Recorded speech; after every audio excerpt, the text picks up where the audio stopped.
Olá, meus irmãos, minhas irmãs, a você que nos ouve neste momento. Espero que tudo esteja bem com vocês. Eu gosto da palavra do apóstolo Paulo em sua terceira carta, no versículo 2, que ele escreve assim: àqueles que ele amava, desejo que te vá bem em todas as coisas e que tenhas saúde, como bem vai a tua alma. Esse é o meu desejo para você que está nos ouvindo nesta manhã. Mesmo diante desse tempo que nós estamos vivendo, de pandemia, tempos de lutas, tempos de dificuldades, para todos nós. Mas eu desejo que você esteja bem, tanto na sua vida espiritual, quanto na sua vida física, na sua saúde física, na sua saúde espiritual. Eu quero orar com vocês antes de nós entrarmos no nosso estudo de hoje. Vamos orar? Deus, eu quero te agradecer por mais essa oportunidade que tu nos concedes de estarmos juntos como escola bíblica dominical para estudarmos a tua santa palavra. Muito obrigada por esta oportunidade que tu nos concedes e sejas conosco, Deus, no decorrer deste estudo.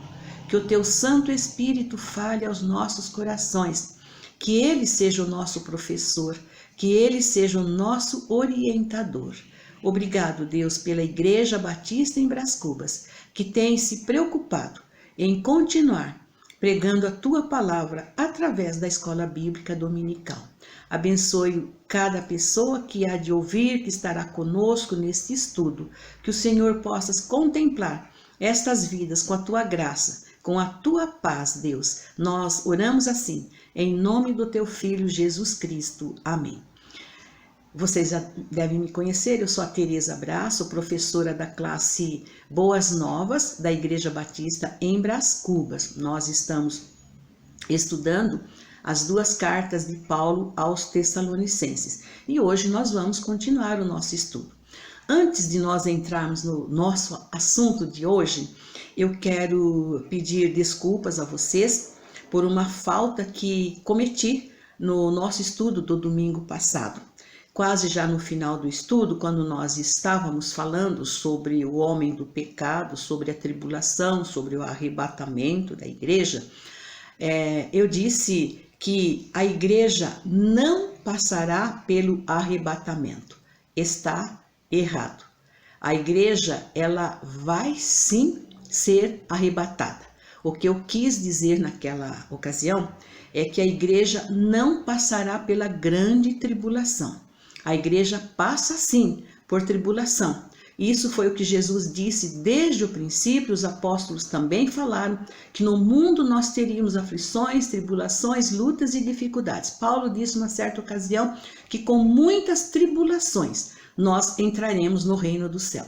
Agora, a grande tribulação, ela há de vir, ela virá. Mas eu creio, esse é o meu ponto de vista, a igreja, quando vier a grande tribulação, já estará nos braços do Pai. Ela já estará sendo arrebatada para a casa do Pai. Então, a igreja, como eu disse lá no passado, a igreja não passará pelo arrebatamento. Não, sim, a igreja vai ser arrebatada para a casa do Pai. O que eu quis dizer, que a igreja não passará pela grande tribulação. Esse é o meu ponto de vista. Existem outros pontos de vista, mas você vai lendo a Bíblia, vai concluindo, e a gente percebe que a igreja, ela já está em tribulação. Esse é o princípio, são princípios de dores, o princípio da grande tribulação. Mas eu creio que a igreja há de ser arrebatada antes da grande tribulação. Nós vemos lá em 2 Pedro 3, versículos 8 e 9, que Pedro ele fala que para o Senhor 1000 anos é como um dia e que o Senhor vai cumprir então todas as suas promessas. Não sabemos se vai ser tudo, se tudo vai se desencadear em um dia só para nós, né? Porque para Deus não existe tempo. Deus é Deus, Deus ele é muito antes de todas as coisas, ele é eterno. Então, para ele, um dia pode ser 1000 anos. Então, nós não sabemos se esse tempo vai ser desencadeado, essas coisas todas vão se desencadear em um dia para nós apenas, ou se mil dias, 1000 anos, não sabemos quando, mas vai acontecer. No capítulo 2, dos versículos de 13 a 17, Paulo novamente faz uma oração ali para aqueles crentes de Tessalônica, uma oração de ação de graça. Ele começa esses versículos descrevendo o destino do anticristo e de seus seguidores. Ele diz que o anticristo vai ser derrotado, os seguidores também eles serão assim julgados. E aí então Paulo entra nesta oração.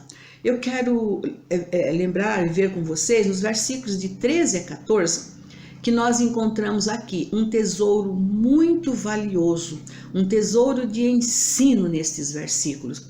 E é o tema central da doutrina bíblica com relação à vida eterna. Está escrito ali que Deus nos escolheu mediante a santificação do Espírito pela fé na verdade. Quem é a verdade? A verdade é Jesus. E em Jesus nós alcançamos a vida eterna. É em Jesus que nós alcançamos as glórias do nosso Senhor Jesus Cristo. Que maravilhoso é esse agir de Deus em nos restaurar, em nos escolher. E Paulo lembra ali aqueles crentes de Tessalônica que Deus escolheu para a salvação desde o princípio.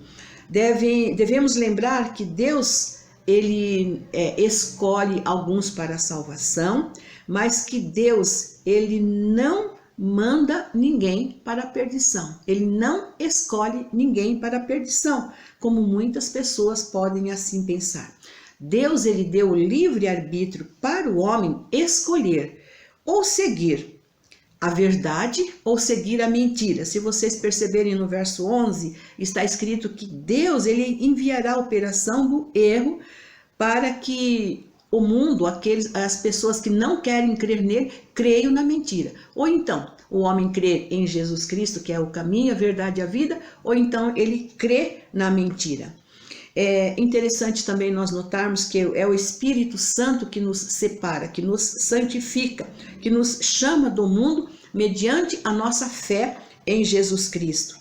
E Paulo, ele estava aqui nesta oração, nesse momento, encorajando os tessalonicenses, como nós já temos dito, que passavam por dificuldades, por perseguição, e Paulo encoraja aqueles crentes para que eles guardassem as tradições, guardassem aquilo que foi ensinado da palavra de Deus.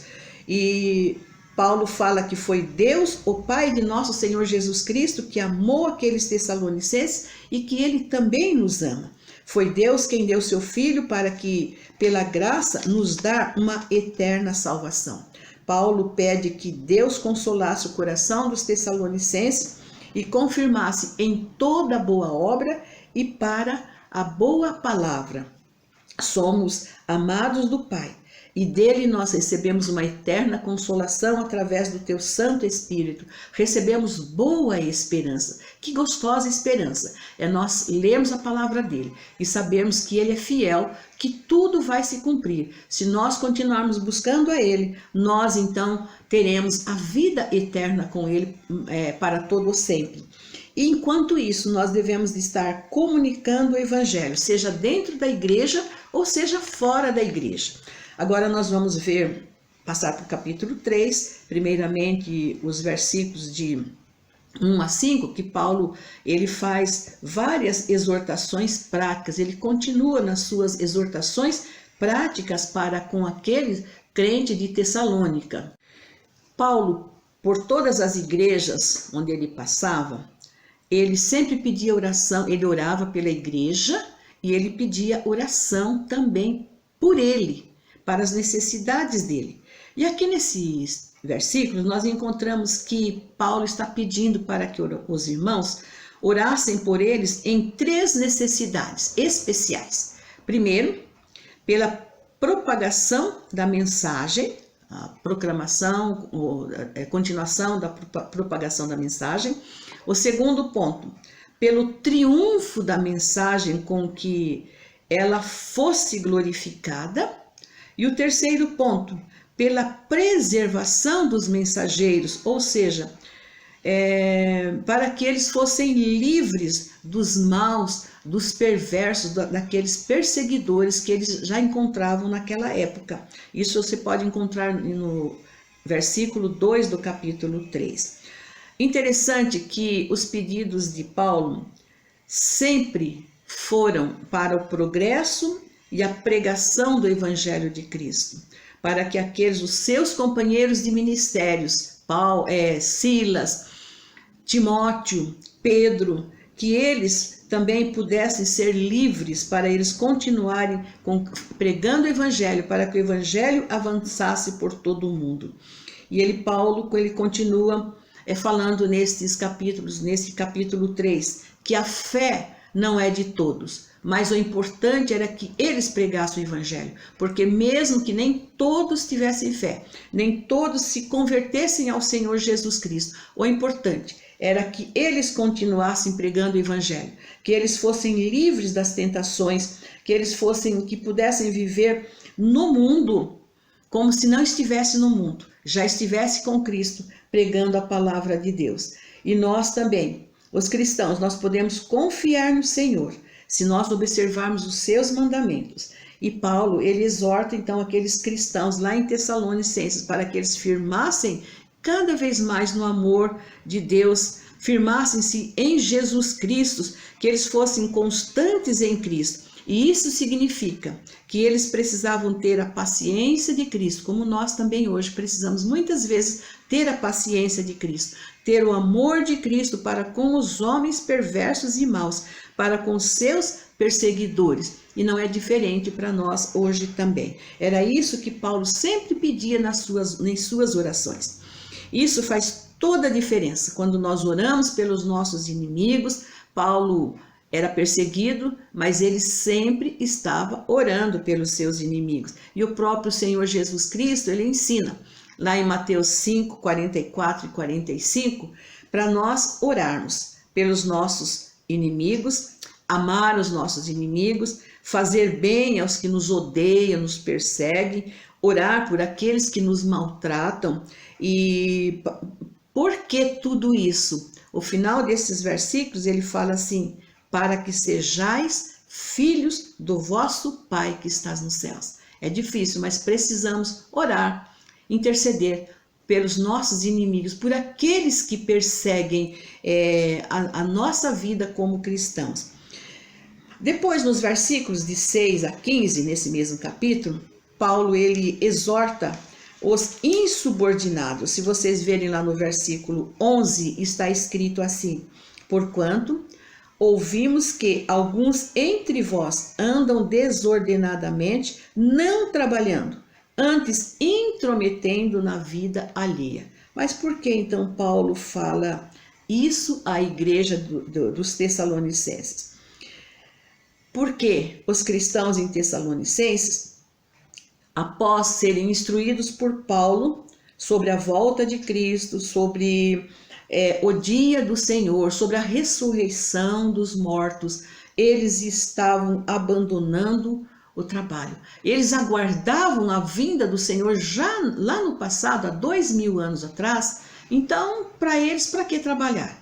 E eles estavam, então, assim, de certa forma, abandonando até a responsabilidade de falar de Jesus, de viver Jesus e até de trabalhar no seu dia a dia. E Paulo, então, exorta aqueles cristãos que estavam deixando de trabalhar, dizendo que por exemplo, Paulo era tendeiro, né? Ele fala: eu não deixei de fazer tenda por causa da volta de Cristo. Eu continuo pregando o Evangelho. Eu estou esperando o regresso de Cristo a qualquer momento, mas eu continuo trabalhando.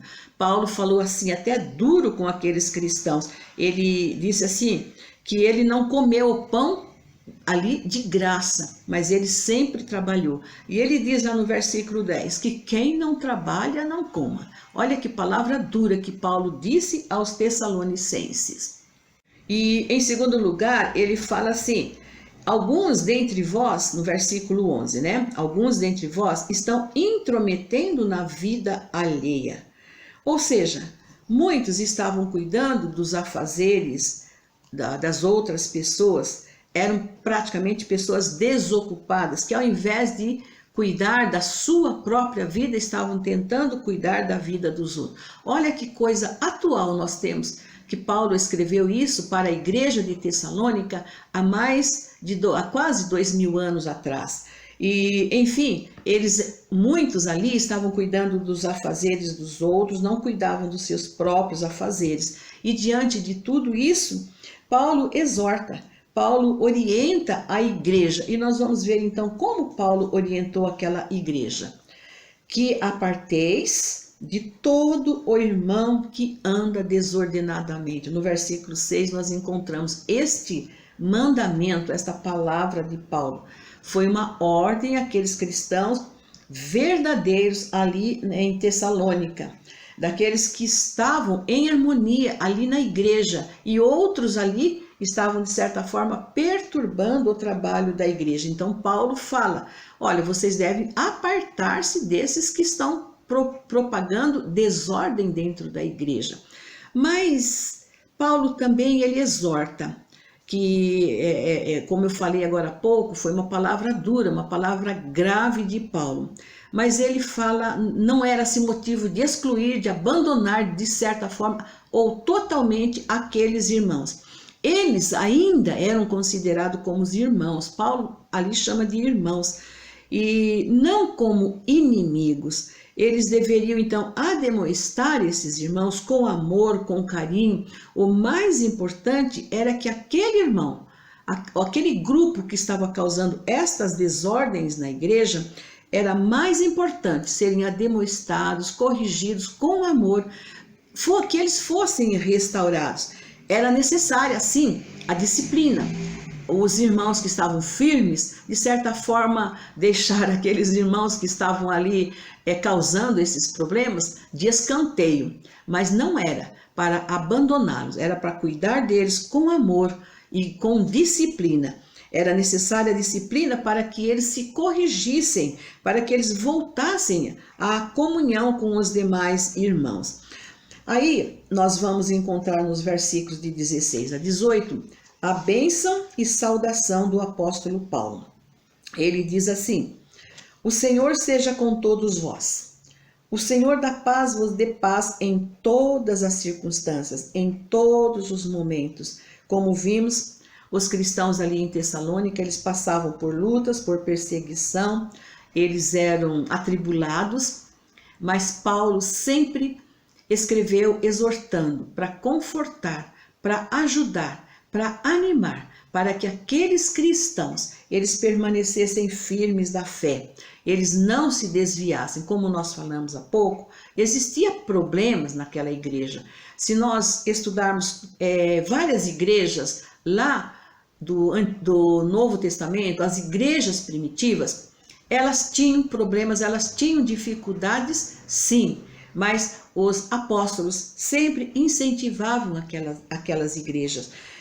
Por exemplo, quando nós estamos numa corrida, num concurso, nós se pararmos na metade desse concurso, na metade desta corrida, desse esporte, nós não vamos chegar no final. O cristão também, ele é assim. Ele pode começar bem, muitas vezes, correr bem, mas se ele não perseverar até o fim, ele não alcançará a vida eterna em Cristo Jesus. É o que está escrito lá em Mateus. Aquele que perseverar até o fim será salvo. Então, nós cristãos precisamos perseverar até o fim. Não adianta você ir até um ponto e de repente parar. E o mais importante nesse ponto, na nossa corrida para a vida eterna, é a fé e a obediência. Fé em Jesus Cristo e obediência à sua palavra. Então nós falamos, da paz também, e essa paz é Deus que nos dá. E a paz que Deus nos dá, a vida eterna que Deus nos dá, ninguém pode tirar daquele que verdadeiramente aceita essa paz de Cristo, aceita a vida eterna em Cristo Jesus. Essa paz de Deus que excede a todo entendimento, essa paz que nós temos no nosso coração, não é a cessação das lutas. Nós temos sim lutas, temos perseguição, temos muitas vezes falta de recursos financeiros ou qualquer outro problema que nós possamos ter. Essa paz que excede todo entendimento é a paz de Deus, que ela é serena em nosso coração, ela tranquiliza o nosso coração pela fé que nós temos no nosso Senhor Jesus Cristo, independente de qualquer circunstâncias que nós estejamos passando. No versículo 17, então, Paulo ele escreve que esta saudação que ele está escrevendo ali era do seu próprio punho, ou seja, Paulo ele tinha dificuldade de visão, ele tinha dificuldade na leitura e muitas vezes, muitas das cartas dele, ele pedia para algum secretário, algum auxiliar seu escrever e ele apenas assinava. Mas aqui nesta carta ele diz que ele estava fazendo esta saudação, ele mesmo estava fazendo e ele mesmo estava escrevendo esta saudação final. E ele fala que a graça do Senhor Jesus Cristo. E aqui ele também não foi diferente em fazer esta saudação com a graça do Senhor Jesus Cristo. Assim nós estamos chegando ao final da segunda carta de Paulo aos Tessalonicenses. E aí o que é que nós aprendemos durante esses 3, 4 domingos? Ou melhor, nós já estudamos a primeira carta, estamos finalizando a segunda carta. O que é que nós aprendemos nestas cartas, nestas duas cartas de Paulo aos Tessalonicenses? Primeiro, nós aprendemos que a cidade de Tessalonicenses era uma cidade importante por causa do seu comércio, por causa os seus meios de acesso. Então, e isso facilitou a Paulo chegar até lá na sua segunda viagem e organizar a igreja ali em Tessalonicense. E aí, a igreja em Tessalonicense que foi organizada por Paulo, quais algumas das características que nós aprendemos dela? Era uma igreja que tornou-se uma igreja modelo para a região da Macedônia, da Acaia, como nós vimos lá na primeira carta, logo no primeiro capítulo. Era uma igreja operosa, tanto na área financeira, como na fé, no amor. Ela tinha uma firme esperança no Senhor Jesus Cristo. 1 Tessalonicenses 1:3. Era uma igreja que procurava viver em santidade, viver em amor. Paulo, ele exorta cada vez mais esta igreja a crescer no amor, a crescer em santidade, para agradar a Deus e continuar sendo testemunha diante do mundo daquela época. Paulo se alegrava muito com o testemunho desta igreja. Ele orava por ela, agradecendo a Deus sempre. E ele escreveu a carta para orientar aquela igreja, para expressar a sua alegria, mas para orientar a igreja. Na primeira carta, ele escreveu, e talvez a igreja não compreendeu muito, aí ele escreve a segunda carta, especialmente falando sobre a volta do Senhor Jesus Cristo, sobre a santidade, e ele escreve então para afirmar aqueles crentes na doutrina sobre a volta de Cristo, sobre a ressurreição de Cristo, sobre o dia do Senhor, para onde irão os mortos. Assim, irmãos, nós encerramos estas duas cartas, e que são cartas importantes para nós hoje também, pois elas trazem várias doutrinas e ensinamentos que nós precisamos nos nossos dias, em especial neste ano de 2020 que nós estamos vivendo. Que Deus abençoe cada um de vocês, que vocês tenham um bom domingo. No próximo domingo, ainda faltam 2 domingos para encerrar 2020. Nós estaremos juntos novamente estudando a palavra de Deus. Deus abençoe e um bom domingo a todos.